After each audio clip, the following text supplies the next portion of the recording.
All right, time for a little quick update on things from this week. I got the AC compressor on um, and all the wiring that kind of went with it. It's kind of hanging down there some, but I got that on and the wiring around the bottom hooked up to the alternator. I got the one pulley I shouldn't say pulley, the tensioner on there. So that is done also. I did get if you can kind of see there, I also did get the oil pan and pickup tube and all that is on. I did have several conversations back and forth with VMP for the ATI balancer. Yes, in fact, the 15% does require modifications.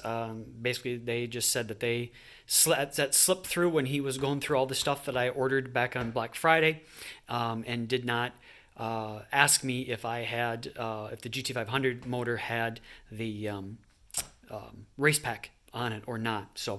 But took a couple emails back and forth, but they did say they would take it back. I showed him the little nick out of it, and he said that that was not enough to affect the balance or the balancing of anything, so he can turn around and resell it as a used item. So he is sending me a new supercharger pulley, and he is sending the 10% overdrive balancer.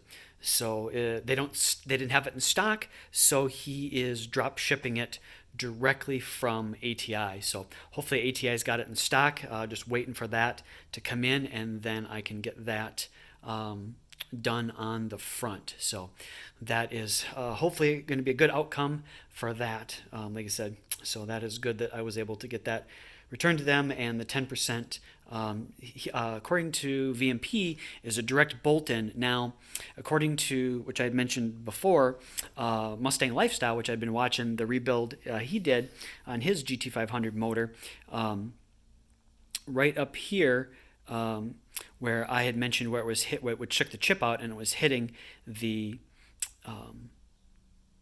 crankshaft position sensor, he said he did have to grind that down a little bit for the balancer to go on with the belt and stuff like that. So I will have to see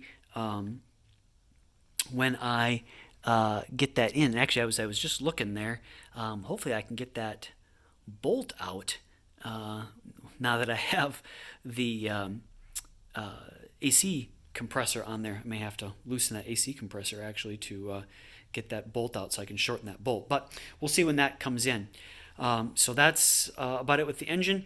I did get back, and actually things are getting a little bit less clogged here, as this is where I was having the AC compressor.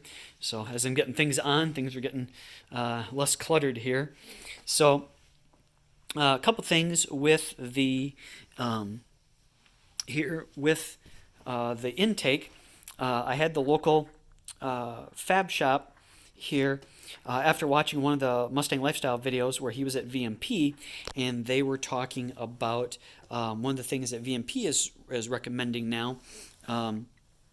Is right back here, the stock one, the seal kind of went across here, and this had a plate on it right here, and then these these three holes, sorry, back here were open. And VMP has talked about how that was an old school thought. I think it was for like the bypass valve, or maybe the EGR or something like that, for some air to flow down, to flow through there, and then it kind of went under and stuff like that. And they have said, VMP said that was kind of an old school thought, and they found that is no longer needed. So one of the recommendations that they're talking about, especially when you're doing high performance more stuff, is to have that removed, so as the air comes in, all the air flows over the top of the cooler, and all the air is cooled. So now you're getting full use of that cooler. So he said I'd have to watch that video again to remember why he said that wasn't needed. I can't remember if it was the bypass valve air or the EGR.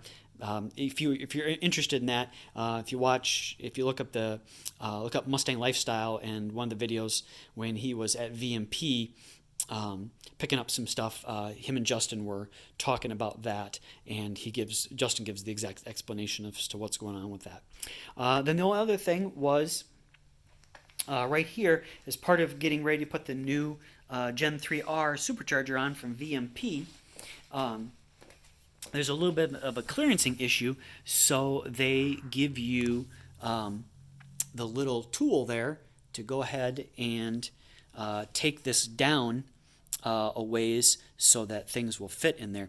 Because originally it was basically just like the one here, so that now it's down a little bit, and then they give you a different bolt to go down, so the VMP supercharger sits down on there. But that is about it for this week. That's what I got done. I didn't get a chance to put the intake on because there are, down in the valley, there's a couple hookups for sensors and stuff. And when you put the intake on, you can't really get access to that. So I got to get that part of the wiring harness hooked up first, and then I can put the intake on.